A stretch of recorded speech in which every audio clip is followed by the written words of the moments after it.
My name is Michael Wood. Since the age of 17, I've been willing to die in service to my community. In the U.S. Marine Corps, I was Sergeant Wood. Michael Wood spent 11 years in the Baltimore Police Department. Michael Wood is a very honest individual. He was not liked by the Baltimore City Police because he didn't play the good old boy network game. As my career developed, I set out to understand why people offend, instead of how they offend. The reason why these consent decrees don't do anything is because there's no enforcement or changing of the mechanism of incentives for the officers. So all you're doing is talking about it. I certainly was going to cross. I was ready to shoot if I had to, but I was never going to cross that line. But you kind of wanted to shoot. Sure. Get what you inspect, not what you expect. So, or anywhere that's populated, is your metric is based off of arrest. So you don't actually go out and engage with the community, because that would be time that you could be getting the arrest that you're expected to get to prove that you're a decent officer. So you actually don't have any incentive to communicate. Michael, we should be looking for goals to not have people end up in the criminal justice system. Instead, every solution we have is to push them into the criminal justice system. It should not be up to Jeff Sessions to determine how Baltimore Police Department operates. It should be up to the residents of Baltimore. Jeff Sessions doesn't know anything about policing, never has and never will. I want to read a quote that you gave the Washington Post, which struck me. You said, "When you work in policing, you're inundated early on with the us versus them mentality. It's ingrained in you that this is a war, and if someone isn't wearing a uniform, they're the enemy. It just becomes part of who you are, of how you do your job." What I'm trying to say is that we are looking at people who are doing nothing new, and if we focus on the actions, then we can fix the things for next time. Because when you focus on people, we end up thinking we can chop the head off, they put a new person in and something will change. But if we don't focus on the methodologies and the institutions, then we will be put them in a prison cell, do the paperwork, go back out and do it again. So what we really need is to change the incentives and disincentives so that no matter what the role, we're still going towards that objective that actually serves. More occupation, more vehicles, if your answer continues to be violent, because we have to understand that everything about policing is inherently violent. I have come in there with authority and told you what you will do. Are you starting to do any of these on YouTube or anything? No, not yet. Okay. Well, I'm going to put your pretty face up on YouTube. Oh, great. Yeah. I can't help myself. Ooh, I'm going to make your face bigger for me. Ooh, nice. Great. All right. It looks like I'm cool. Does everything look cool for you? I mean, as good as it's going to get on this end, my dude. All right. So I have, you know, the regular YouTube recording. I already set it to record, so that'll go in. That's both of us together. Okay. And I'll try to have you separately, but through this, and myself is separately through the actual camera. So hopefully that works. How's it sound? Is volume good? Sounds great for me. Man, that's fucking crazy. This shit's not supposed to work. Oh, yeah. It seems like it always goes wrong for me whenever I do it. So the idea that it's going to work probably tripping me out a little bit. I mean, it'll work until you hit record, right? And I already hit record, so it seems like we're good. Oh, you did already? I see it. Sweet, yeah. So it'll tell you it's recording, and then I have your audio recording by itself, and I have myself in video. So at least we have those backups. Cool. Fancy, fancy. All right, and since this is really your show, do you want to intro anything? I mean, no, not really. Sometimes we just start, and then sometimes I have like a more formal thing. But I mean, I'm happy with the little talk. I kind of like leaving it like behind the scenes talk. Yeah, that's cool. We're always on the same page. It's always weird. Yeah. So, well, then I'll just start it this way. You are always interviewing other people.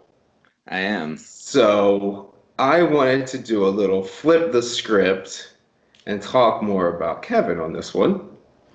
Cool. And I'm someone that doesn't dig in an individual's personality. Like if you, as you know, if you volunteer information to me, I will be all ears and I will listen with care and concern. But I do not ask questions generally because I'm like, if you want to tell me, you're tell me, you know? Sure. So for those that don't know, I'm sure it's been mentioned plenty of times, but you are heavily tatted and you are married to a heavily tatted woman.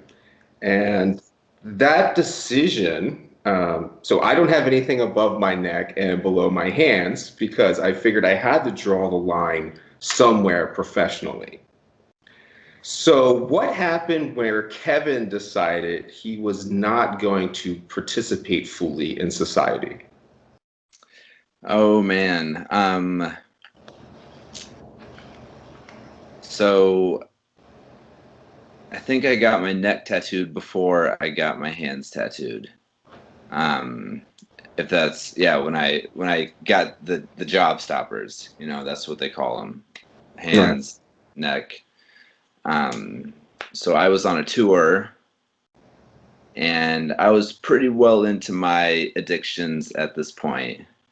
So I was drinking and, you know, doing everything else that came along with that, for me. And Are you going to escape it that easy? Everything else that came with that? I think the point of this episode.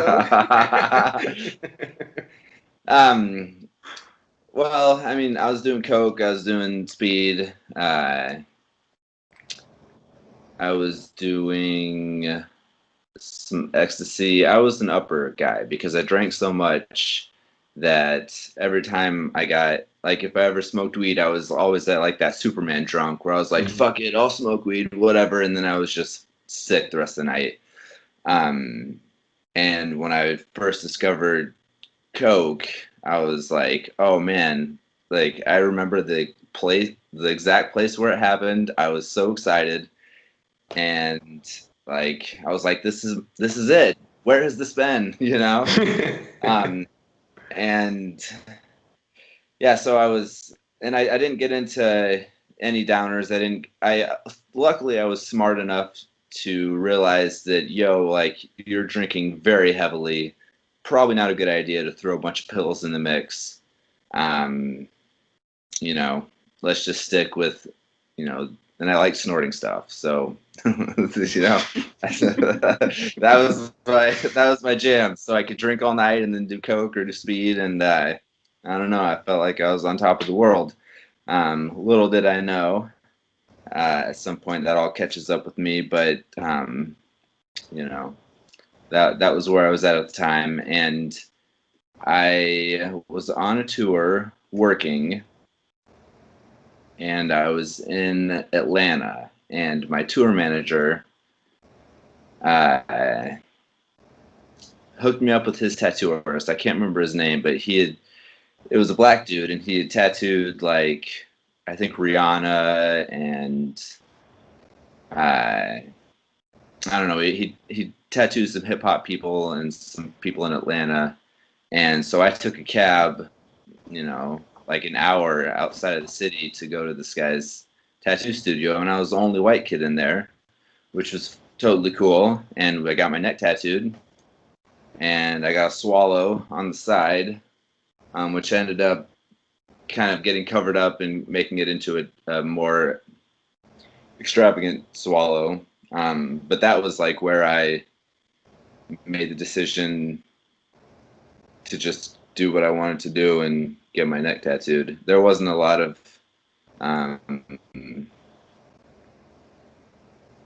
thought into what it would prevent me from doing, I suppose. Mm-hmm. I mean, I kind of decided at that point that I wanted to, I was doing my own thing. Like, I didn't put a lot of thought into what would prevent me from doing it. I just was like, fuck it, let's do it. I wasn't planning too far into the future at that point in my life. I was living day to day. So then have you come to a point at all where you've regretted doing it? No. Okay. No. I've only gotten more. I've gotten the rest of my neck done. I've gotten my hands done. I've got sides of fingers, sides of hands, tops of hands. It's all. I'm not Yeah, I getting mean, into corporate anytime soon.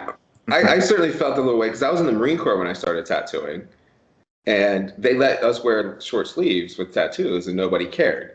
Okay. And then they changed the rules that you couldn't have the tattoos out, and it's like, oh, what the Right. hell is this? And then I went into the police department, and when I first joined the police department, the tattoos were fine. And then they changed the rules, like the most liberal cities are going progressively backwards, when it Sure. comes to things like tattoos or something, which always confused me. Like, I'm in Baltimore, come on, I showed up to work. What more do you want? But then I had to start covering up tattoos at work, and I felt like that there was like a bit of like a shame or embarrassment that they were, or maybe I just felt victimized, Sure. that it was like I had to be hidden from everyone and I couldn't show who I truly was. And I really felt like the tattoos were a strong connection point that I was able to use for regular people in Baltimore. It kind of brought me down to where the kids would be like, "Oh, I want to see your tattoos, officer," and we would sit there and we would talk about them. But once they were covered up, I really just looked like a pretty white boy from the county, right? So Interesting. Yeah. I felt like it was not only was it the society's response to it was not only masking me, it was masking of me from other people, if that makes sense. Yeah. Interesting. So Yeah, maybe you were unmasked early, and maybe there's like some kind of just satisfaction in that. Yeah. Yeah. I mean, I don't know. It's interesting because there is that line of like, do my tattoos set like some people it makes them more comfortable. I would assume some people that they all automatically labeled me as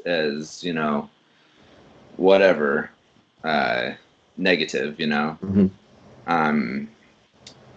I don't know. Like you said, with some people, I think it opens up conversation. It gives you some sense of who that person is, and then with other people, it I don't know, scares them or makes them uncomfortable. Do you think it locks us into an underbelly? Not anymore. Okay. So you think that's changing? Okay. Oh yeah, I was thinking about that today. Actually, it's I don't. It's so popular now. I don't think it.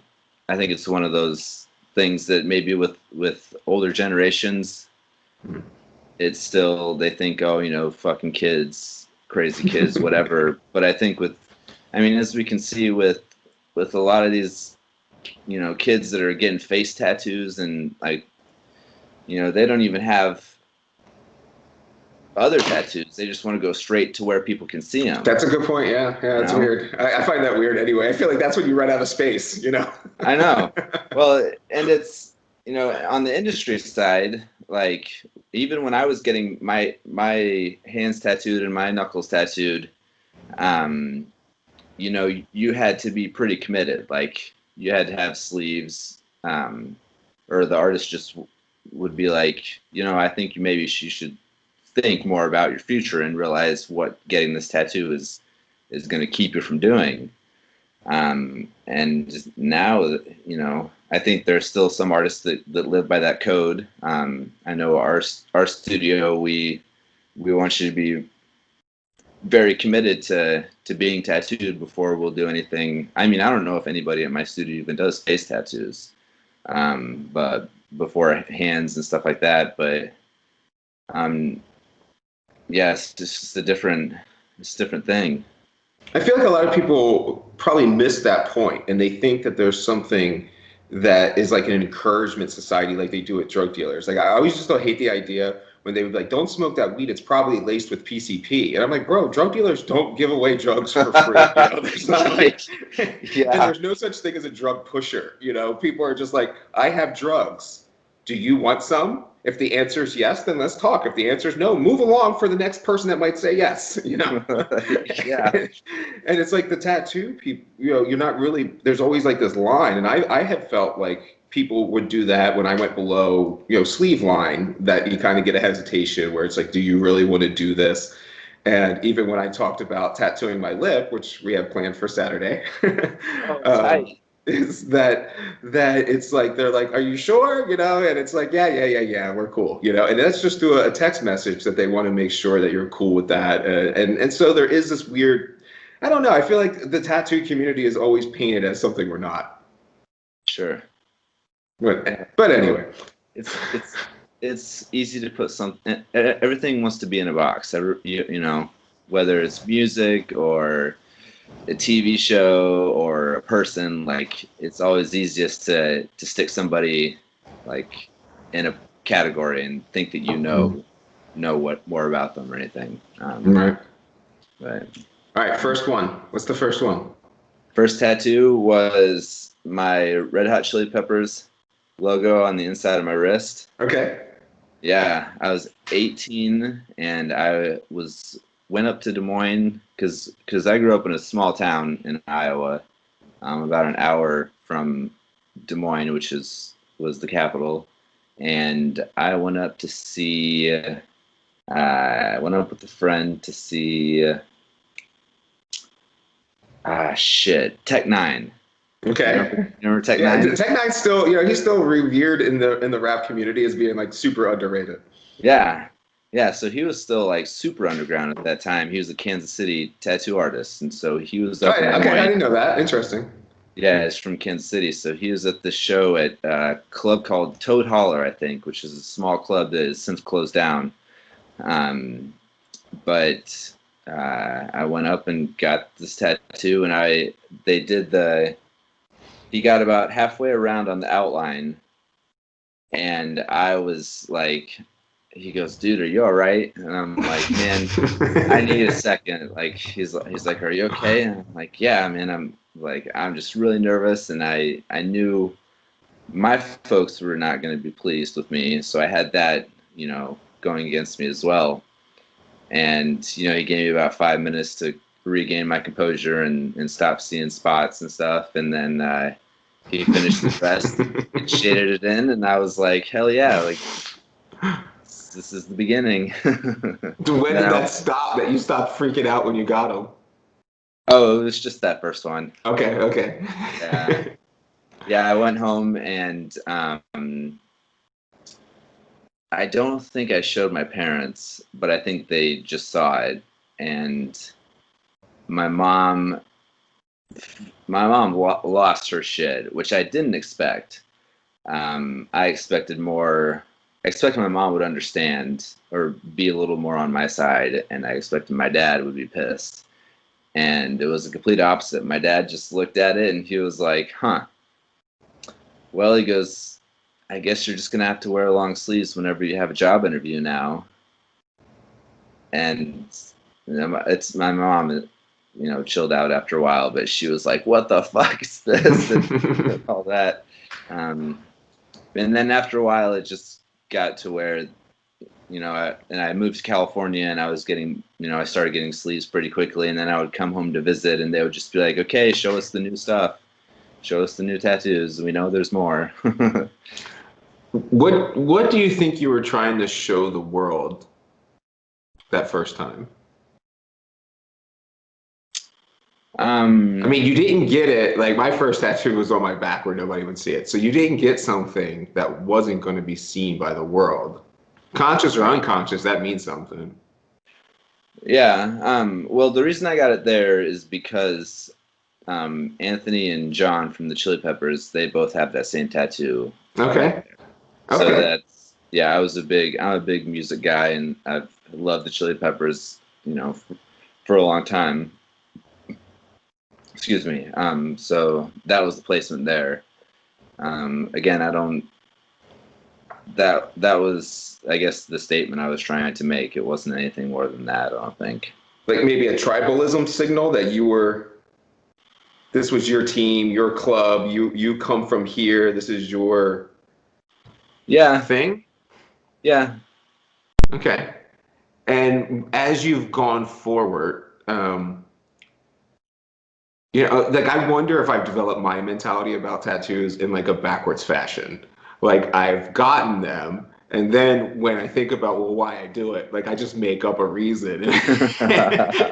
And my reason that I've always made up, at least, is that I was trying to document time.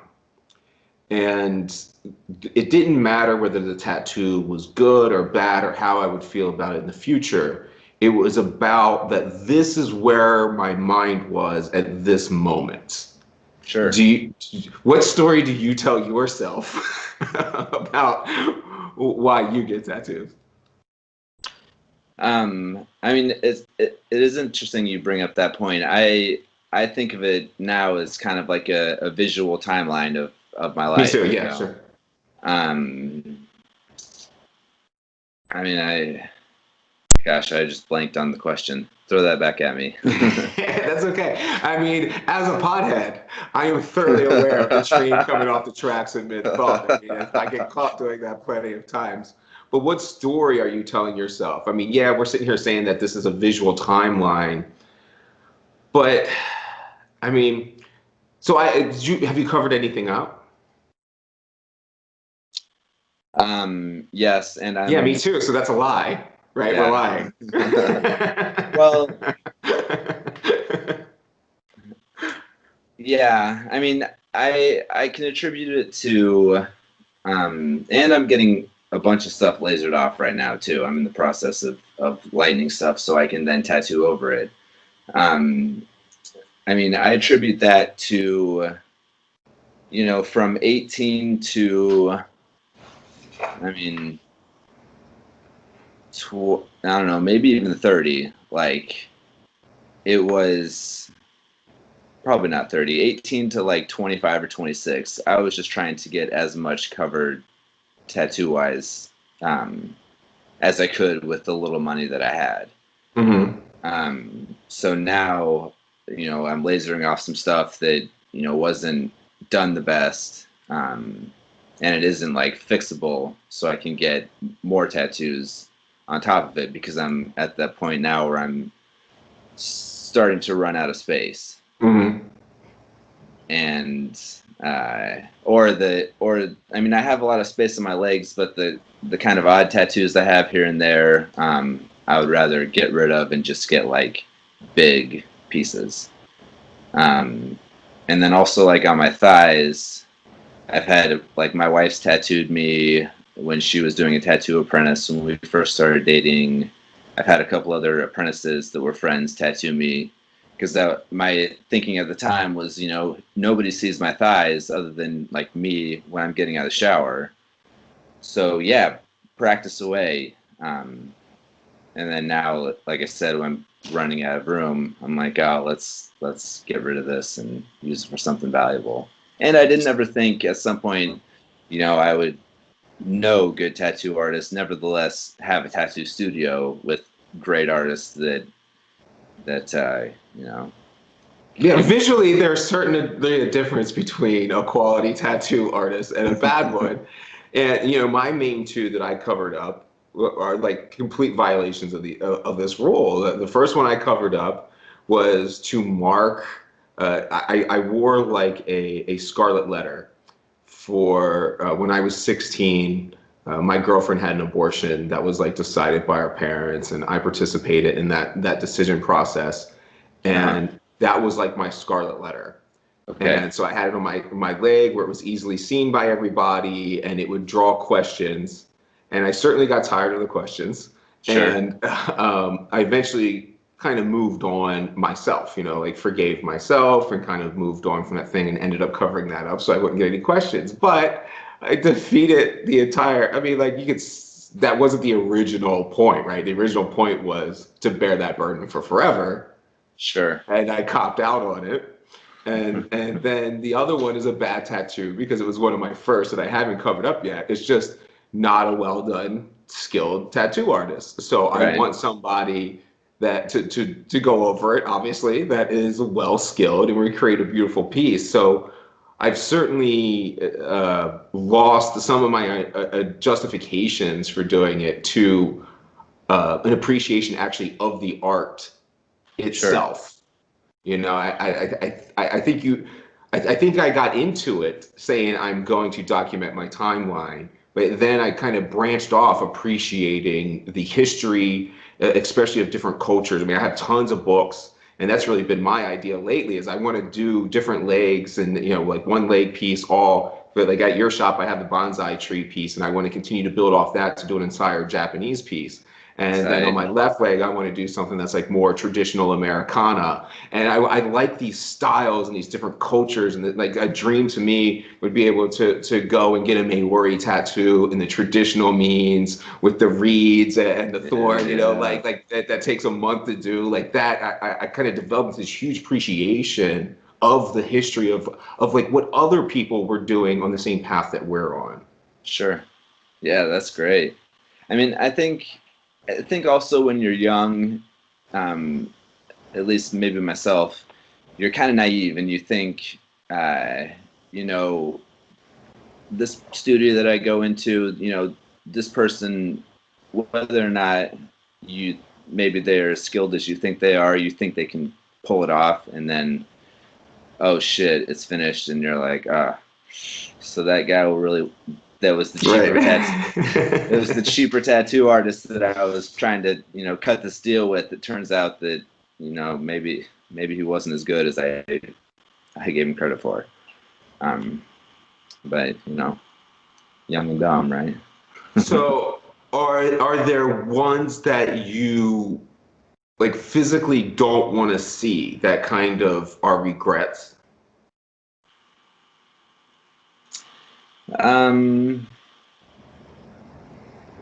No, I mean, thankfully none of mine are so bad where I'm just like, oh, this is terrible. I mean, but keep in mind I'm getting tattoos lasered off, so right. But is that more, so is part of that to not revisit that part of your timeline, or is it purely aesthetic? Because I think, I don't know, maybe they're like totally different things. If it's purely aesthetic and you just want better art, then you're like, fuck my past, I want better art. But is there really like a part where you're like, I don't want to revisit where this timeline is marking me? Yeah, it's more aesthetic for me. Okay. I mean, there are certain parts of my life that were not great, and I have tattoos from that time, and I'm not ashamed of them, and I'm not ashamed of that time period. I mean, I think, with all that time I spent, fucked up and depressed and all that shit, I think it has helped me appreciate what I have now, and has made me the person that I am today. So, I mean, I don't have any regrets for that. There's definitely things and periods in my life that I'm not proud of, but I can't do anything about that now. Just be a better person. Do you feel as though the timeline in the tattooing benefits you, like as a reminder of that time? Like if you erased it, would that be less of a position to be in? Yeah, I mean, I think it benefits me. I mean, I have like my whole back piece is like a Suicide King with like a card, except instead of the sword, he's got a gun, and then it says revelry. And so that, was all about my struggles with substances and this idea that, I thought it was just this big party and I was living life to the fullest, but in reality, I was just killing myself. So I certainly, and I'm not ashamed to talk about any of that stuff and about that time. I mean, I think part of my sharing helps me to process and kind of get over allowing myself to go down that road. So, I think it's through, my testimony per se, or it helps with my ability to help other people that may be in similar situations or just going down that road, I guess. Yeah, that's where I was kind of actually getting to. I'm thinking, does this benefit play into your choice and desire to open up your own tattoo studio, that you're playing a role in providing this service for someone else? Yeah, good question. I mean, I kind of stumbled into the tattoo studio through my wife. And we, she's been a body piercer and she's been in the industry, you know, on the industry side much longer than I have. I mean, I've been getting tattooed before I knew her, but, and I spent plenty of time in tattoo studios, but it was always as a customer, as a client. And, through meeting her and dating her and courting her and marrying her, then that idea of, oh man, maybe we could get a studio, like that would be fun. And one of her clients at the time, we owned Zulu Tattoo, the studio that we ended up buying here in LA, and we were just going to meet with them to just kind of cut it up and say, hey, we're thinking about, in the next couple of years, maybe doing our own studio. What's your experience like as owners? What tips do you have? How do you do this? Whatever. And little did we know that they were in the process of selling their studio, and they just offered it to us. So we had like 6 months to make a business plan and get a loan and get all that shit together and make it happen for our studio. So it wasn't, I guess to answer your question, it wasn't originally like, oh, I want to get a studio so I can share this art with other people and I can, help them, with getting tattoos, for their, timeline of their lives or whatever's meaningful for them. I guess that was just a byproduct of having a studio. And I don't, I think that's something that whole perspective is something that I've kind of learned as I've grown older. And I've been getting tattooed for quite a while now, that I can look back and say like, oh, this is why I was getting tattooed. It wasn't just, fuck you, I'm going to do whatever I want to do. And I'm going to, be this other person. But now I realize like, oh, these are special things to me at this certain time. And I have a lot of band tattoos, and some of the bands I don't really listen to anymore. But, if I put on that record and I can go right back to where I was at like 21 or, at a time in my life when I did get that tattoo. Yeah, I mean, that's another weird common bond between us, is that most of my right arm is Korn album tattoos. And yes. While Korn is one of my favorite bands by far, it has nothing really to do with Korn. It has to do with the fact that back in the day, we used to go to CD stores and we had to actually physically buy our music. And so every time they came out with a new album, I always went and bought their new albums right away, especially because Korn as a band, really the next album, you have no idea what that album's going to sound like. And odds are you're going to hate it because they did something that you're like, God, what are they doing? And Sure. so I always remember those specific moments of going in and buying these albums and like where I was. Like I remember I bought Life is Peachy in some podunk town in Pennsylvania because I was like, oh shit, I was seeing a girl up there, and then I was like, oh shit, the Korn album came out today.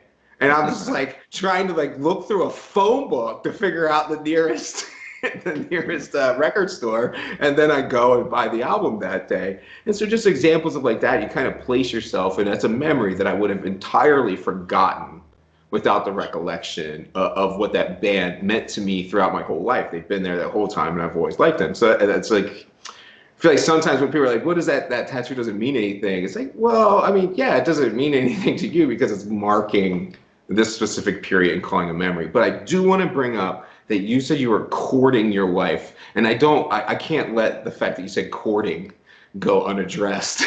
So I I just want to remind everybody that we are in 2020, and apparently, men trying to get with a beautiful woman still court them. Yeah, I don't know where that word came from. It sounded good in my head, and I just That came across good. It came across good. Don't get me wrong. I've really become obsessed with this idea that even with you getting your tattoo studio and doing it, I don't think we understand our own motivations. And so I'm always wondering, like, what if we peel away that layer, what was underneath there? And like now you say, oh yeah, this is a good thing. But what was the subconscious thing that was driving you all along? And that's always like weird to figure out. I mean, like maybe you could just been trying to make Steph happy and make sure that or underneath it all, you were like, hey, this has been a good part of my life. I wouldn't mind being a part of that. And I'm not saying that you would have the answer. It's just an interesting thing to explore when I've really come to believe that we are presenting, like even right now, we are presenting an image because other people are going to watch this. We are coded to some level of what we're presenting to the world. It's not the actual real us. It's not what we would say in our head. It's not like what. So who are the real us? What are our real driving motivations? And I don't know. It's just a weird topic. Sure. So. You have input on that, or can I move on to the next one? I want to hear your input for sure. So the subconscious reasons for getting tattooed or for getting the studio? Either way, it's just what is truly motivating us, or are we coming up with answers that sound good after we do it? Yeah. Like, why do I have a PhD? Is it really to learn about what the topic was? I mean, Sure. couldn't I have learned that on my own and be like, here, I have this knowledge? No, I mean, some aspects of the arrogance of the title, right? Sure, totally. Totally. I mean, like my introduction to people with tattoos were musicians and were in Rolling Stone and stuff like that. And I remember at, I don't know, 12 years old, probably showing my mom pictures of, Fred Durst and Travis Barker and, like, oh, check out these tattoos and this, Billy Joe from Green Day. And, I wanted to grow up and be a rock star. So I think, that was my way to identify with them. And, I mean, I've always I have a chemistry degree and I don't use it. I don't, I've always kind of strayed away from maybe what was the normal pathway. So I think part of tattooing was to,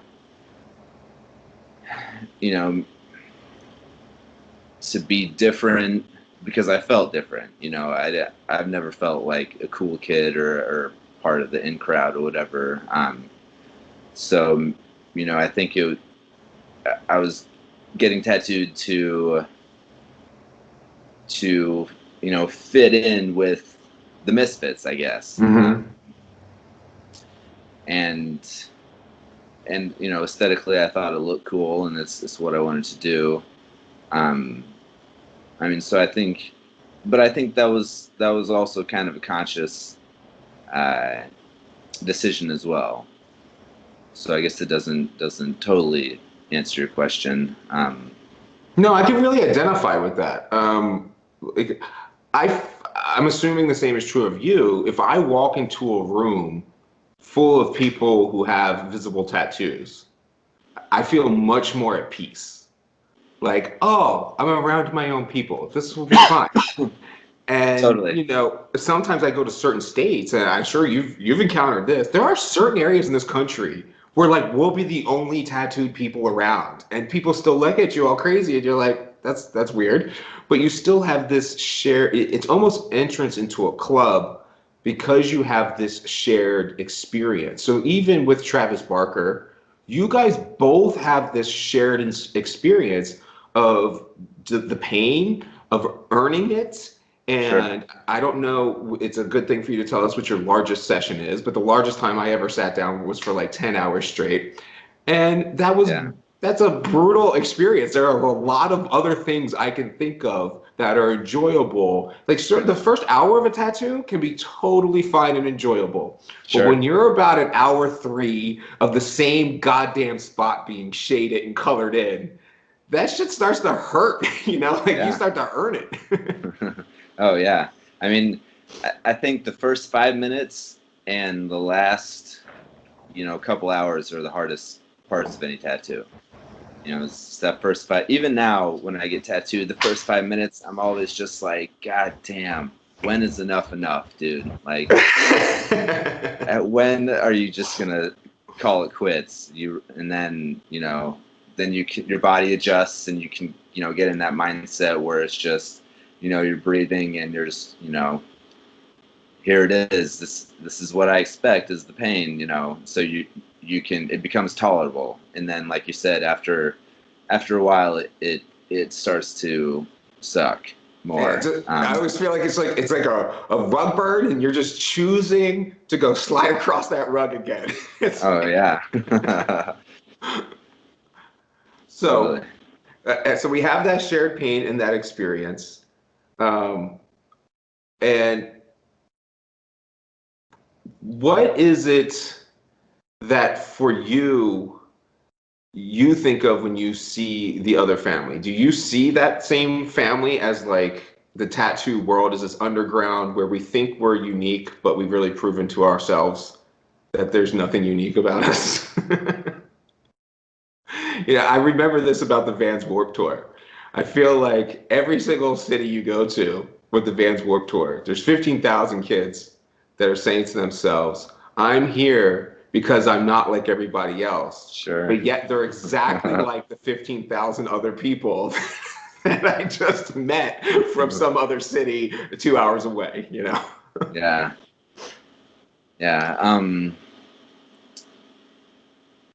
Yeah, I mean, I don't know. I don't know. I guess it I don't know. I don't have a good answer for that. Okay. What's the most painful spot do you feel? Oh man. The sides of the fingers really suck. Oh, the fingers suck, like the one at the top? Tops, Okay. I don't remember being so bad, but when you get on the sides, Okay. that really sucks because that's just straight up bones and nerves. Like there's no cushiony shit on that. It's just you earn it. Luckily, there's very limited room on the side of your fingers, so it's generally a pretty quick tattoo. Right. But those suck. My ribs really sucked. But I had the guy that did my ribs went pretty hard on them. They're a little chewed up. So maybe that was partly because he was a little heavy-handed. I mean, those are the ones that really stick out. Yeah. Okay. I mean, I didn't know about the finger, but the ribs I definitely know are a little rough. Yeah. Then I felt like the armpit area was rough, but then I realized none of them were rough once I got the like the pressure point on the inside of your heel below your ankle joint. There's a pressure point right there. Okay. And that was, I felt by far the most painful. Like I felt like it wasn't even close. My wife and I got tattoos in the same area at the same time. And I'm telling you, if she wasn't doing better than me at that moment, I might have backed out.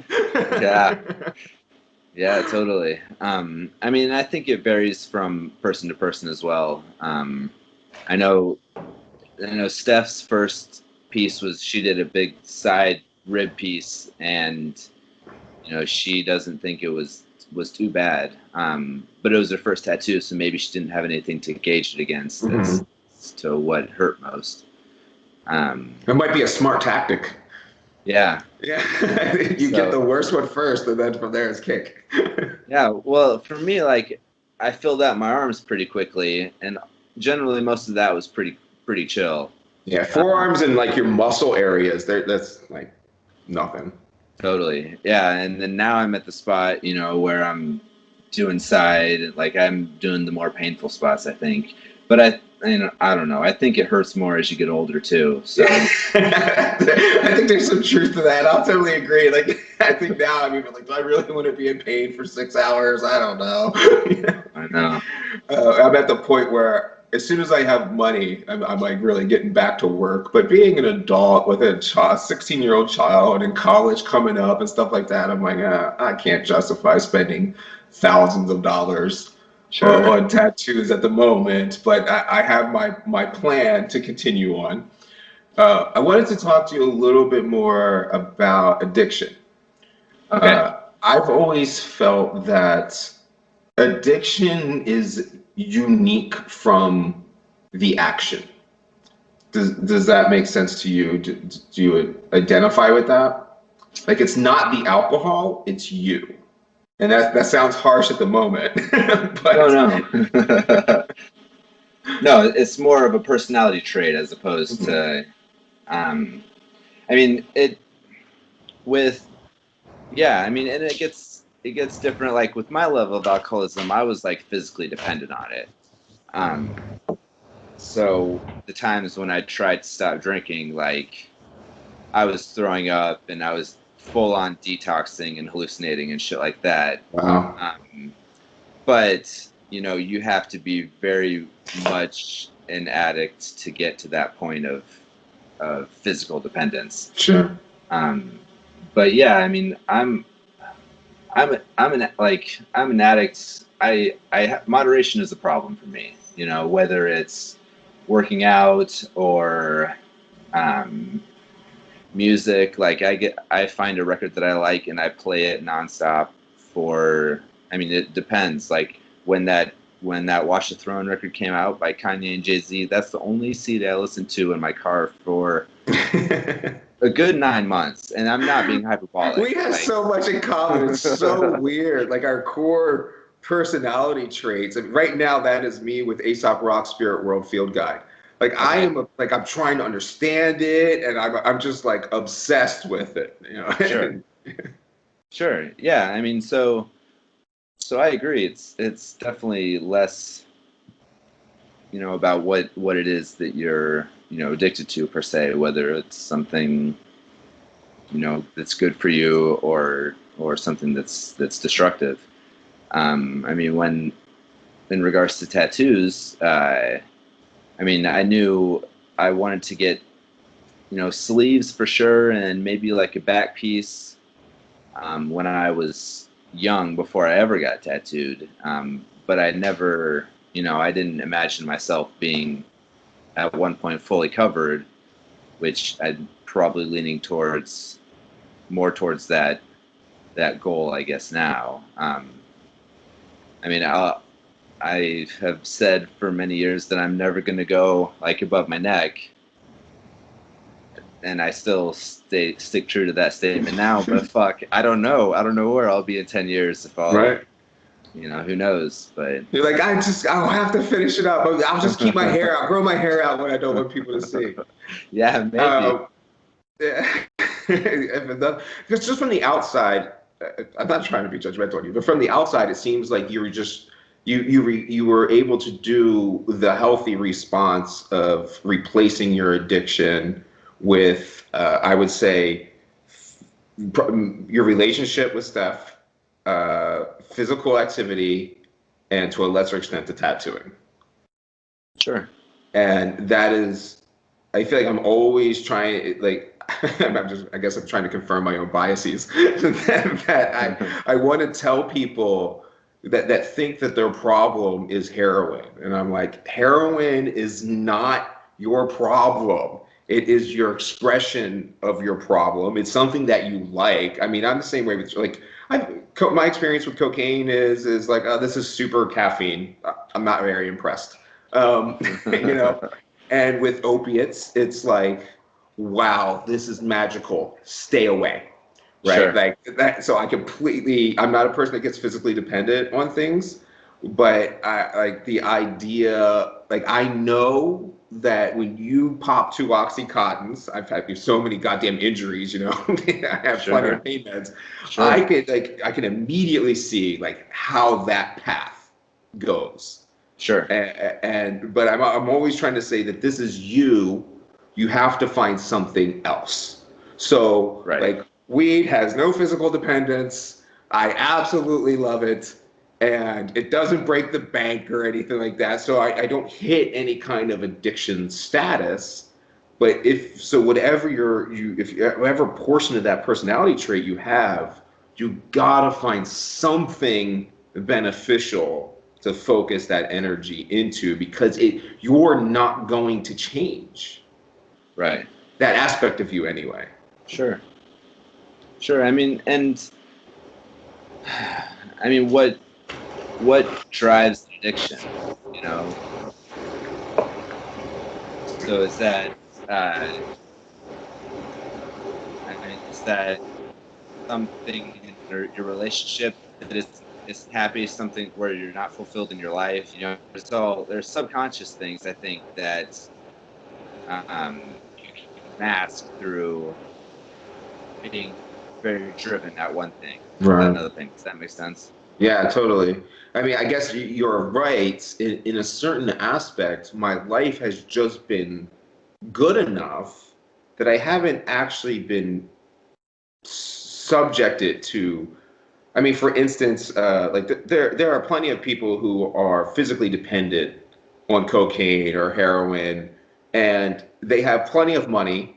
They can get good quality heroin and do it every single day and go to their job, and it's never going to mess them up. I always say addiction is when that habit is causing you harm, because it's not really addiction until you're suffering repercussions and choosing that vice over more logical decisions of what to do in your life. I mean, if you can afford to do heroin every day, you're not hurting anybody. Sure. At that rate. So if I had something tragic happen to me, I guess I could see how anybody could go down that path. And I shouldn't hold myself above. And I guess maybe anybody shouldn't hold themselves above. I mean, if you were addictive personality and you got married at 17 and you focused your addiction on being this perfect mother and raising your children in this way, I mean, maybe that's how when kids leave, when the kids leave their family, their mother will freak out and like have all these problems and become an emotional wreck, because they were really an addicted person the whole time. And if we keep like a negative aspect on addiction, then you're never able to focus it. It almost is like autism or something, where it can be a tool that makes you better at something. We tried to take kids with hyperactivity and we tried to get rid of the hyperactivity instead of directing it towards something that needs hyperactive people and benefits everybody, society, and that person. That I begin to feel weird about demonizing addiction versus focusing addiction. Sure. Yeah, agreed. And especially with you, like when I see you, I always get a little mad because like I want to work out all the time, but I just don't have, like, it's just not in me anymore, And it's like, oh, look at Kevin focusing his addiction towards a productive means, and I lost that aspect. But I like your addiction is almost like a superpower in that way that keeps you healthier than I am, if that makes sense. Sure, yeah. I mean, and I've been thinking, like, what is the root of my addictions in the past? And I haven't quite.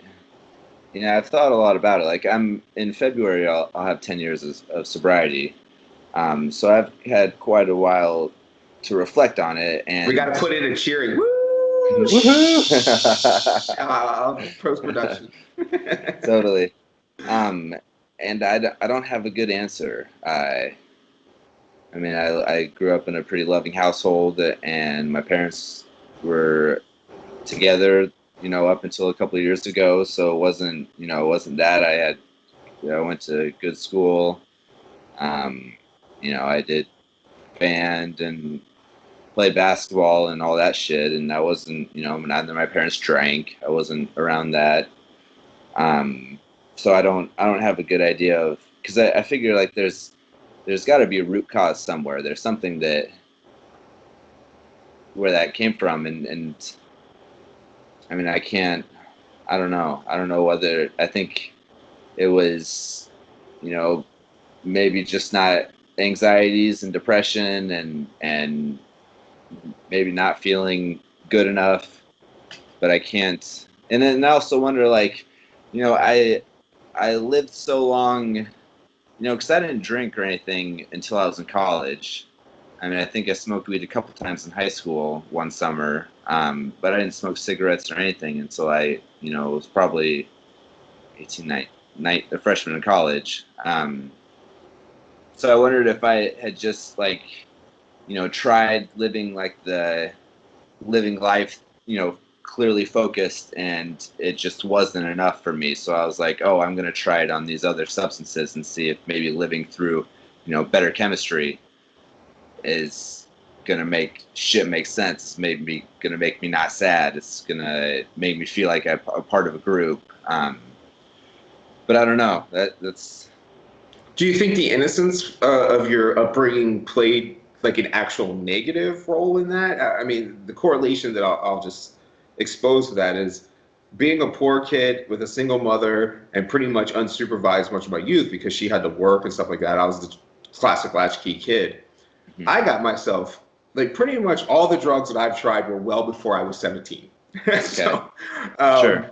I was able to kind of while out young and not really suffer repercussions, and then was like, I'm not really into that, I'm not really into that, and kind of work those things out before I was facing like the hugeness of adulthood, Sure. Yeah, I mean that could certainly be true. Yeah, I tried to say that with my daughter. So my daughter's 16, and I recently gave her a book that I've been keeping notes in. But I'll do more. The one I finished and I finally gave it to her.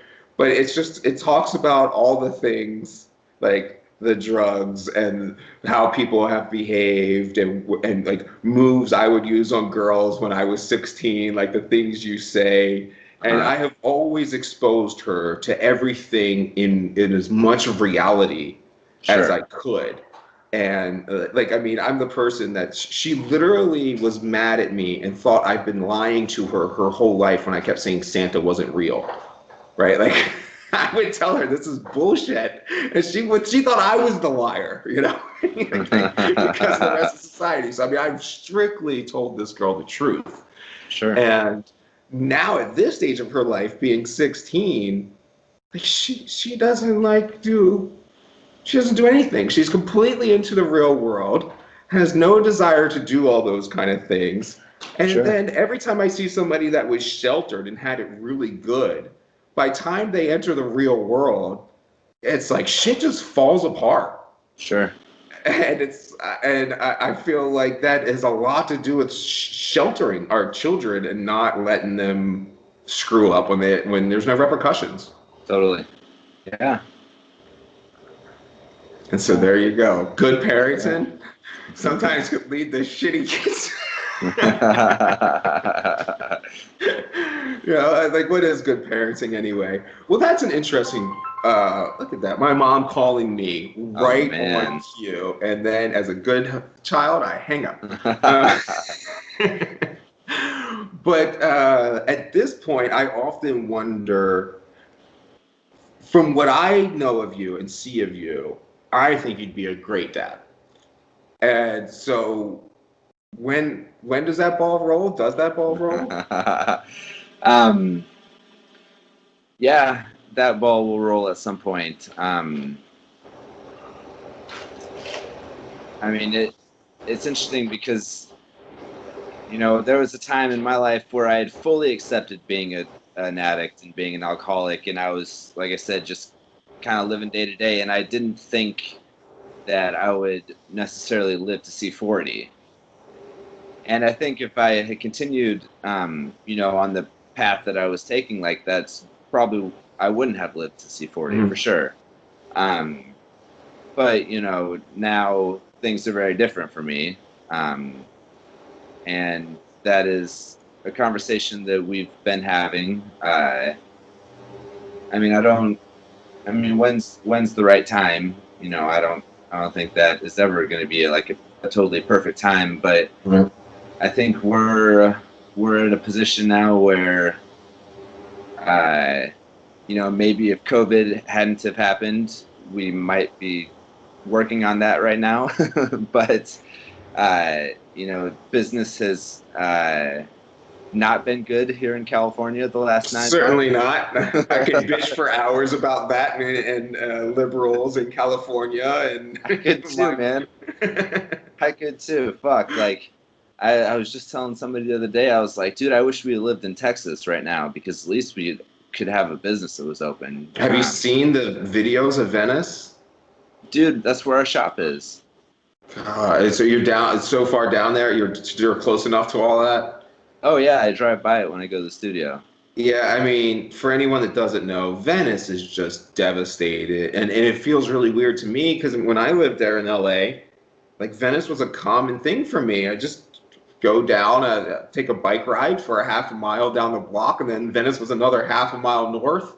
Yeah. And it was like the coolest thing to sit there and see, oh, this is Muscle Beach and people skating and people playing basketball. And sure, it wasn't what it was in its glory days, but just 2 years ago, it was still a cool ass place.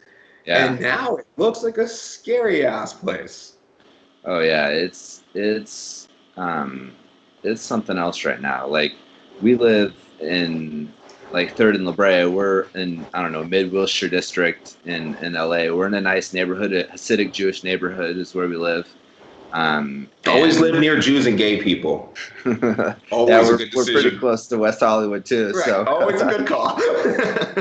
But even now, like, we walk the dogs in the morning and there's homeless people walking, you know, through our residential streets. You know, I've come across needles and crack pipes and shit when I walk with the dogs. So it is pretty insane here in Los Angeles. And I was reading the other day, they're expecting, I think, the homeless numbers to maybe double or potentially triple in the next like 3 years because I wouldn't be surprised. All the businesses being closed. So it's crazy, like, especially being in a state that is so liberal and progressive and, you know, wanting to, and then seeing this crazy wealth gap, and, you know, just like, it's doesn't seem right. Are you thinking about it, like ever leaving LA? Yeah. Yeah, we have thought about it. We are thinking, like, we're going to keep the studio for sure.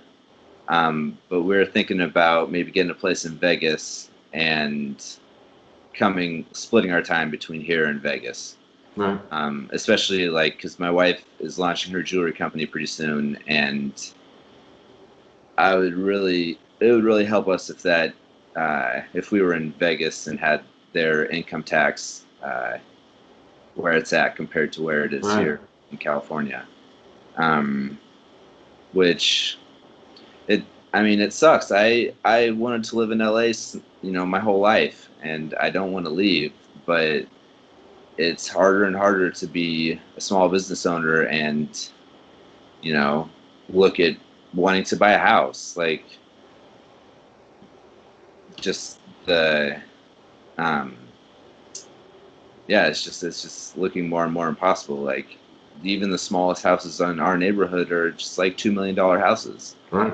You know, for what we pay for our apartment here, our 1-bedroom apartment, we could be paying a mortgage on a 3-bedroom, 3-bathroom house with a pool in Vegas and a yard. I mean, I was going to say, because of the COVID bank thing, we got our loan restructured in an excellent fashion. Nice. And so now our payment's down to $1,400 a month for a 3,000 square foot, 3-bedroom, full garage and everything else. And this is still in a major metropolitan. I mean, I'm in Phoenix. This is a major city, what, 5th largest, 4th largest in the country. And even just 6 hours, 8 hours away from you guys, it's just dramatically different when it comes. I mean, I'm so happy we left LA when we did. You know, there's a million reasons. Mainly seeing the underworld of the celebrity life was enough for me to be like, I want nothing to do with this. But even on an economic side, there was no reason. I think it was a very intelligent move in hindsight to get out of there and get to Phoenix. Sure. And unfortunate, there was a lot of other, it was mainly participating in media and stuff like that. I wanted nothing to do with that place for all of its benefits. But man, I'm happy that happened when it did, and I didn't get stuck, buying a house in LA or something. Yeah, totally. Yeah, I mean, and if I was single, or if it was maybe just Steph and I wouldn't be so concerned about getting a bigger place. But we got 2 big dogs, and the prospect of adding a child into the mix, like, we can't do that in this fucking apartment.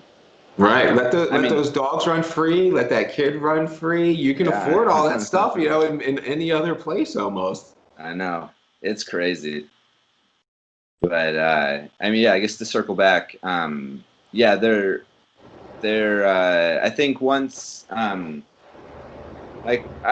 just want to have like the business running smoothly again, and seeing ourselves kind of digging ourselves out of this hole of debt that we've accumulated because our business has been closed for 9 months.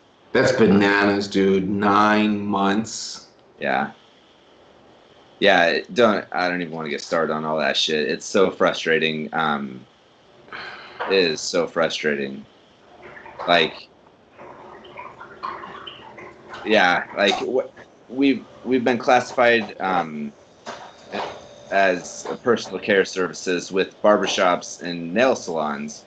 Even though with the scope of our work and the training and certifications of all employees have, puts us more in line with a medical building. Yeah, totally. Yeah.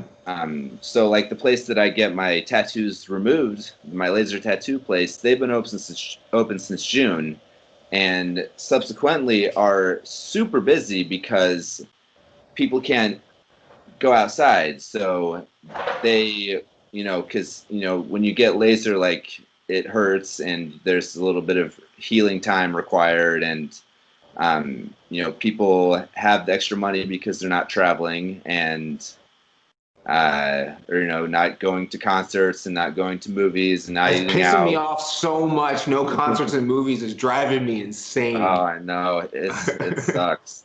You and me both, man. But yeah, so that laser place is super busy because, and as is like plastic surgeons, because people aren't having to go outside, so they're happy to spend that money and get whatever boobs done, or their lips, or whatever, because they can go back home and recoup. So I could only think that our business would be busy as well, but we've been classified as a personal care service and have been closed. And then when they talk about like contact tracing and checking people's temperatures and knowing who has been in the studio and all that shit, like, that's all stuff that we can control very easily. I can go to a supermarket here or a Target, and I mean, there's hundreds of people in there every hour.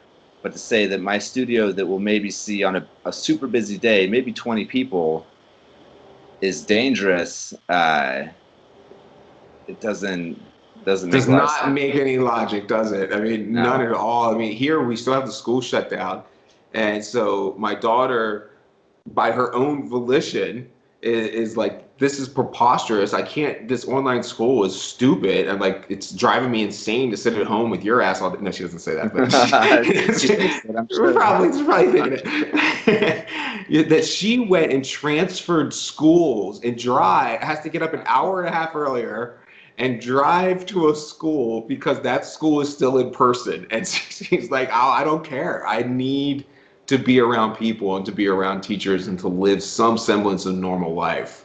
Totally. Well, I mean, and I'm fine with the original lockdowns because nobody knew what the fuck this COVID-19 was initially. And, I think after we realized, what it's like a 99.96% survival rate. Yeah, for our demographics, yeah. Sure. And then as the more data comes out, it's like the people that are really getting really sick generally are people that suffer from, what is it, 2 other comorbidities? Yeah, 2.6 other comorbidities is the average. Right. So, which means somebody had 1 and somebody had 10, Sure. And then they're saying that's COVID. Like, come on, this guy had diabetes, heart problems, had a heart attack, had 2 strokes. Like, come on. Right. And it's, and don't get me wrong, like I feel for everybody who's been suffering with this and has lost people close to them.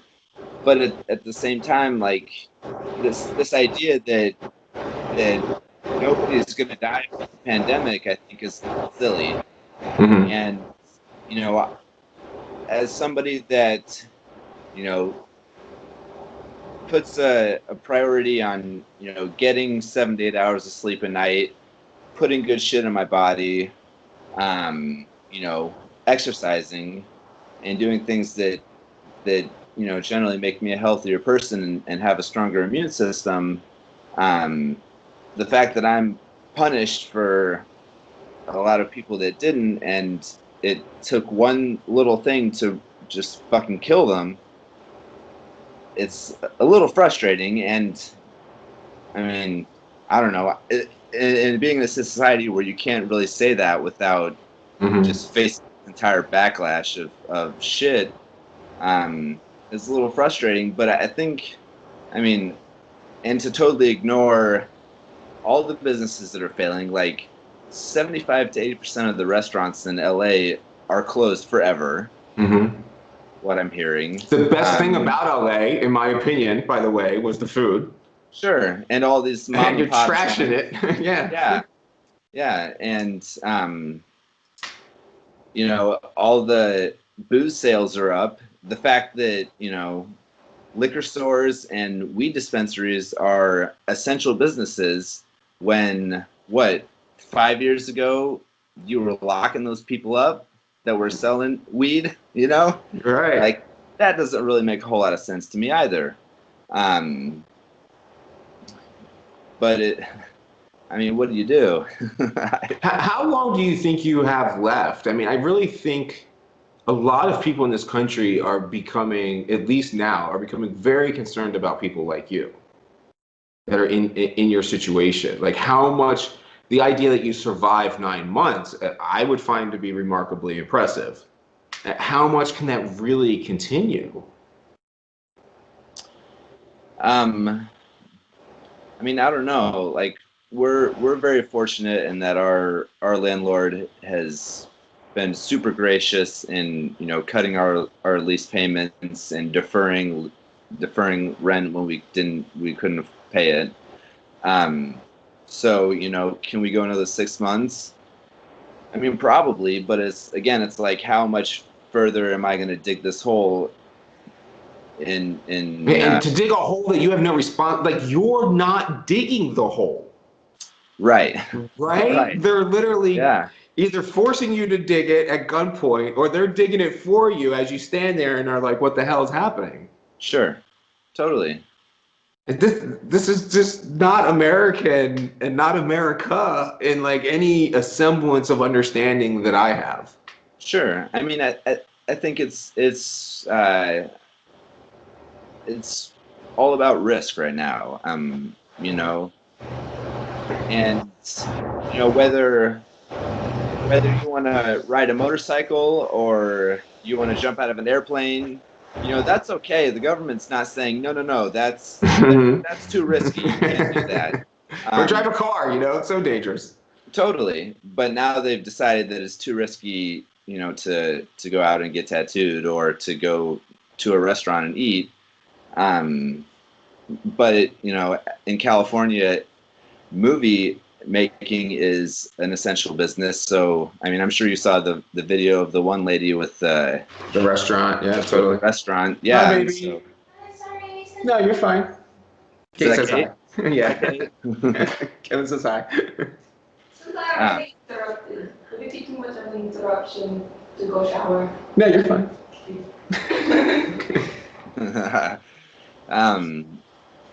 So yeah, it's and and I've said before, like I'm a fucking alcoholic and a drug addict. Nobody from the government's stopping me when I walk by a bar and say, no, dude, you can't go inside of there. That your odds of survival aren't good there.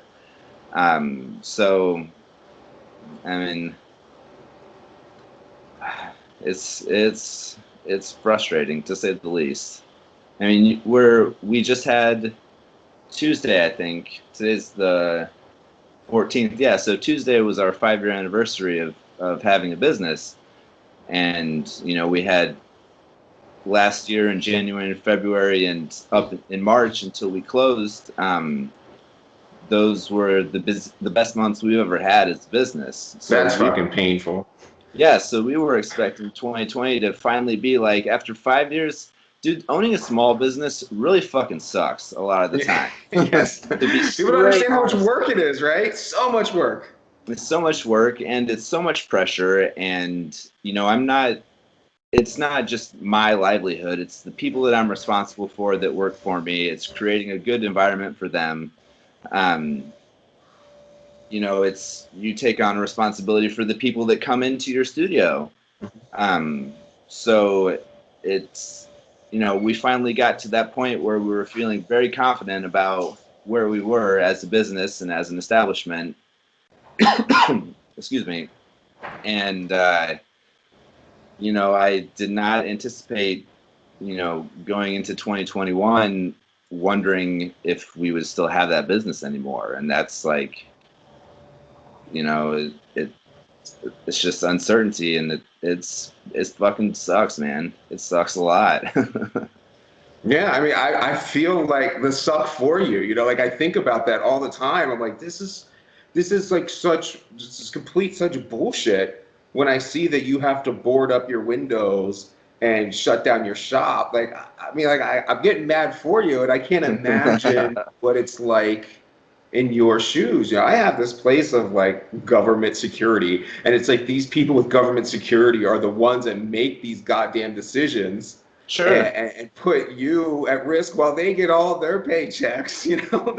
They're not doing anything. I mean, your governor doesn't even, his kid's school isn't even shut down. His school's open. He goes to restaurants. Yeah, and his winery stayed open for a lot of this time too. And you have all these. The mayor of Austin was, put a video out telling people to stay home from peace and fucking cobos and shit like that. Right. So. I don't know. That's that. So before we get too crazy and keep it too long for everybody, I think we should find some ways to wrap it up, and we can always hit something else later. Nobody wants to drag around with listening to our asses like it's a Joe Rogan episode. So I do want to not miss, what is your favorite tattoo? Oh man. I don't know. Once you get so many, you kind of forget what you really have sometimes. I like my back piece a lot. Okay. Yeah. It's cool. Yeah. From the artistry point, or from what it means to you? Both. Okay. Yeah, and it's just like, it's from it's my whole back, man. It's down to right above my ass, so it's like a big piece. And I have a bunch of small tattoos and everything, but when you have like a fucking big back rocker like that. It's kind of Right. a thing. Yeah, that's like your crown jewel, right? Like it has to be that one. And it's so fucked because I don't ever see it. That's pretty funny when you do it backwards. Yeah. That's I guess you're right. There's what is the difference between like the art ones or something like that. So is there one that people talk about the most? Because by far the most compliments I get are actually the one that was done at your shop, the bonsai tree. Oh, really? Like people comment on that one all the time, and I'm almost like, well, there's a whole bunch of other ones. Like I don't know why that one always stands out to them, but they always say something about that one. Is there one that somebody like people say something about? I mean, on my left arm, on my forearm, I have like a Nightmare Before Christmas. Nice. Yeah. So that always gets a lot of comments because that's pretty notable and that gets a lot of eyeballs. Yeah, I would say that's probably one that gets the most comments. Can we see it? Yeah. Oh, nice. Okay, beautiful. I don't know if I can get it.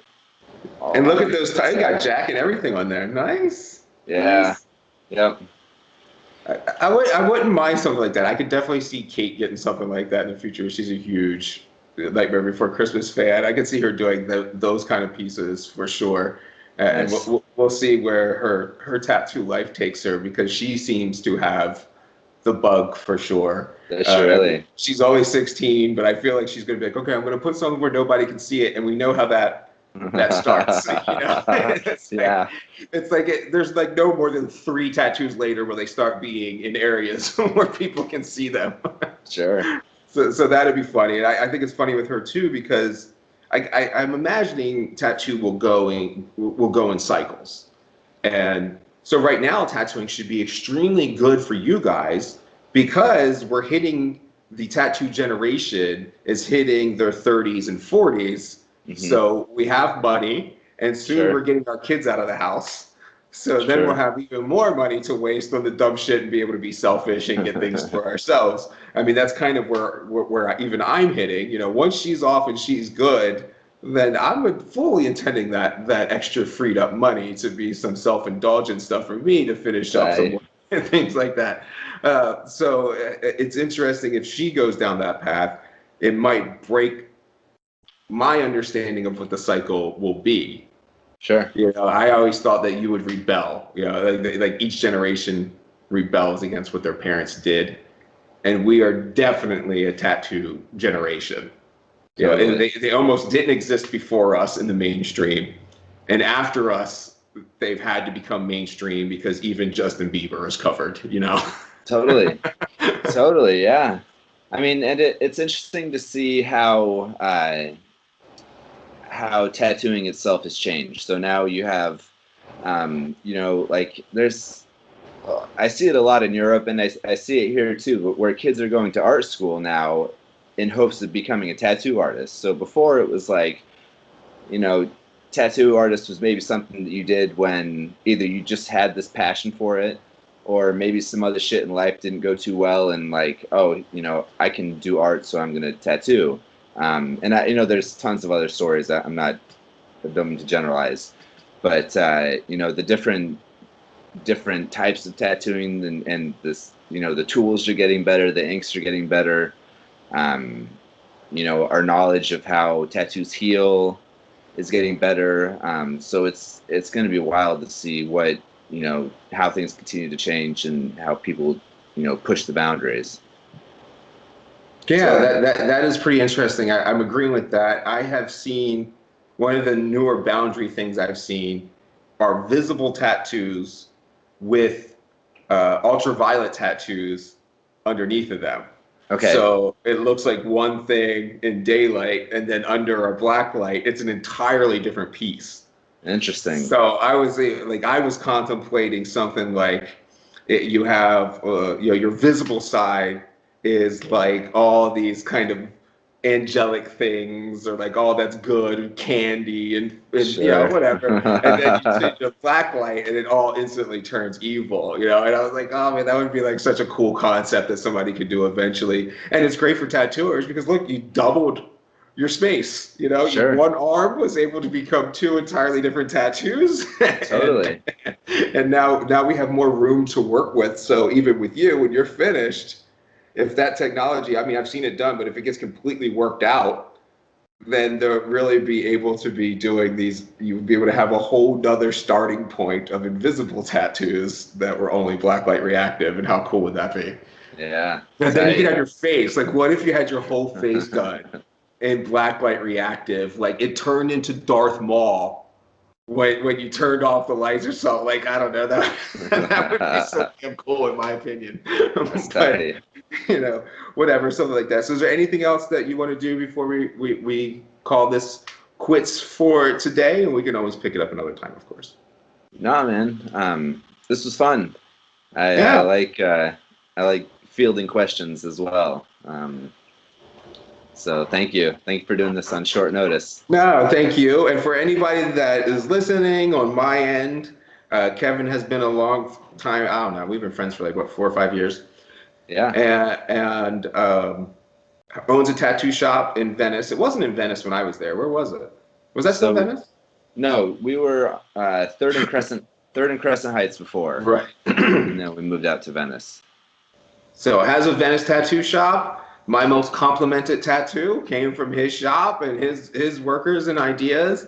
So when this whole shit gets fixed up, we all owe Kevin a visit, whether that's in Vegas or in LA. And if you're on Kevin's side, I'm just Kevin's friend who gets himself into trouble talking about shit he probably it's about. Shit. And that's why I'm glad we talked about tattoos, because usually, at least we have that we could talk about publicly, because as you were saying, most of the things that gripes and bitches and things we probably want to vent about right now are just not publicly acceptable in many of the circles that we associate with. So we'll sign off on that. Please check out, I mean, I'm going to have links on my end, of course, but Kevin has his own podcast where he talks about tattooing and talks to all of his friends. And what is that podcast called, and where can they find it, Kevin?